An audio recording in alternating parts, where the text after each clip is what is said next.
Hello. So it is time for another Tymm Gwayn video. Um, so this is kind of well, some of you won't be surprised at the topic of this. This is about J.K. Rowling and about transgender issues and what has been coming up for the last several months. Um, so J.K. Rowling has made herself known recently again, uh, not because she's fighting for Black Lives Matter, not because she's a staunch advocate for the Black community, and not because she is on the front lines protesting in England. Um, and it's not even because she's a staunch ally of Gay Pride Month. This is June, typically set aside for many major cities worldwide to celebrate Gay Pride. No, the creator and author of the wonderful world of Harry Potter and Hogwarts School of Witchcraft and Wizardry is on the Twitter chopping block because of her tweets, likes, and retweets of certain tweets regarding transgender people and even gender dysphoria. The fact is, Rowling's tweets are more than insensitive, and they do not come from a place of ignorance as much as a lack of compassion, which is amazing due to the world that she built as she created a world that featured muggle-born witches and wizards, those who were born muggles but were actually magical. They didn't know that they were magical until, of course, they get their letter from Hogwarts at the age of 11, and they come to that realization, prepubescent. The trouble for Rowling began in December of 2019 when she stood up for Maya Forstater, who was a consultant for the Center of Global Development. And for brevity's sake, let me just say that Forstater began tweeting about a person in her office who identified as non-binary but preferred feminine pronouns. She, the fellow employee, used the restroom that she identified with and was dressed appropriately for, sometimes in male-centered fashion, sometimes female-centered fashion, and sometimes androgynous. But Forstater did not like this and tweeted such. And there were also fellow employees who sent a grievance, and Forstater's contract was not renewed, and she sued the company.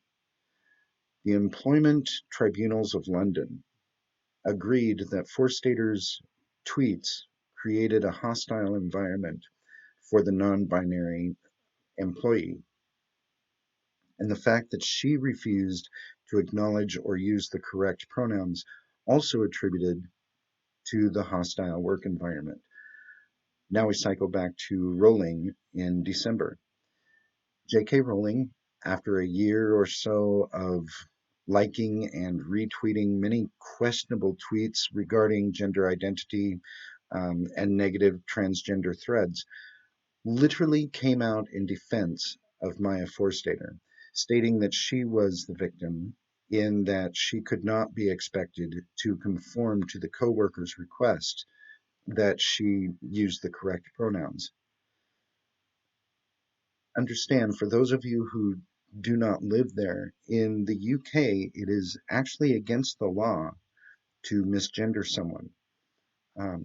It violates the personhood of the trans non-binary person to whom one is speaking or about whom one speaks. Since then, Rowling has faced much criticism, receiving all the backlash. Um, Rowling decided to answer it with the following tweet, doubling down on her support of anti-trans Forstater. She says, if sex isn't real, there's no same-sex attraction. If sex isn't real, the lived reality of women globally is erased. I know and love trans people, but erasing the concept of sex removes the ability of many to meaningfully discuss their lives. It isn't hate to speak the truth. Unfortunately, what she is saying is not truth, and I wish that it was coming from a place of ignorance, that of someone who has not been shown why this is misleading. However, she has been told many times why her support of anti-trans sentiment and conflating sex with gender and gender identity issues is wrong. However, she continues with the rhetoric that is both harmful and hurtful. In this particular tweet, again, Rowling conflates sex with gender and gender identity. And that is common with those who do not understand or do not wish to understand to do. Sex is that designation given to one at the moment of one's birth. It is representative by the genitalia. It has nothing to do with gender. Gender and gender identity are varied fields of scientific research and findings. And in the description below, I'm going to put a few links to studies that I'll reference later. There was also a piece on COVID-19 and its effects on people who menstruate. Now here's a backstory. The reason those three words, people who menstruate, are used is because it refers to cis women and trans men at certain points in their transition. It does not include women after menopause because COVID-19 doesn't affect women after menopause in the same way that it affects women before menopause. There is no menstruation after menopause. It also doesn't affect trans women because they don't have the ovaries and the uterus to menstruate. So it only includes those of cis women and trans men in a certain point of transitioning. But Rowling took offense to the term people who menstruate. So she tweeted this: people who menstruate. I'm sure there used to be a word for those people. Someone help me out. Wumben, wimpund, woman, and it was received as being as insensitive and boorish as it actually sounded. Rowling's response was less than suitable. She did not apologize. She simply doubled down on what was seen as anti-transgender people sentiment. But Rowling is not alone. In fact, her sentiments exactly match those of the TERF, trans exclusionary radical feminists. For more on why she is said to be speaking for the TERFs, I've included down below a link to the USA article written on the 9th of June this year, just a few days ago. This, folks, I believe is very important. There are many reasons why. First, we are in the middle of a global pandemic, the likes of which we haven't seen in over a century. Second, worldwide, there are protests that all connect to police brutality and the systematic racism that is only slightly represented by the death of George Floyd. That just happens to be the very last in a long string of systemic police brutality. Actually, there was another one just a few days ago. But these protests call for the systemic change and reformation in our police system and justice system, and calls for the equitability of our Black brothers and sisters.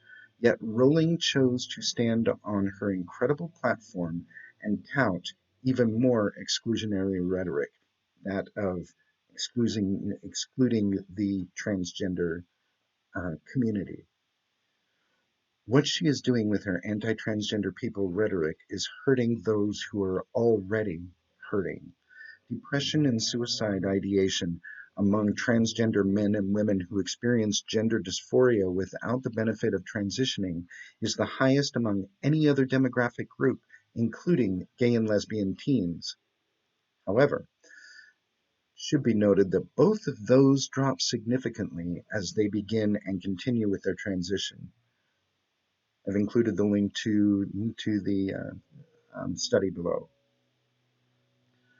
Her insensitive and downright exclusionary and hateful comments dehumanize our transgender and non-binary brothers and sisters. By not using the pronouns that associate any person with their gender identity, you are insulting the validation of who they are. Now, Rowling talks about how it limits her and others' experiences as women, and I find that equally insulting.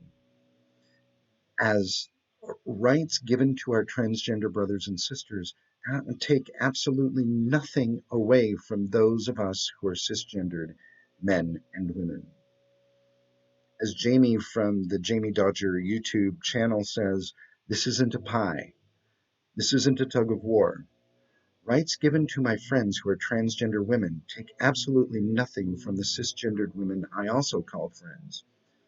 And I'm amazed that we are even having this discussion after just a few years of having the exact same discussion about marriage equality, and decades after Loving versus Virginia that gave the right of marriage to multiracial couples nationwide. Heteronormative marriages are not in any way, shape, or form affected by my marrying a man. If my gay marriage will destroy your straight marriage, then your marriage was pretty weak to begin with. The same goes for my transgendered brothers and sisters. If allowing them to live their lives with peace and attempting to simply shake off the coil of gender dysphoria will affect your femininity or your masculinity, then it's pretty damn fragile from the beginning.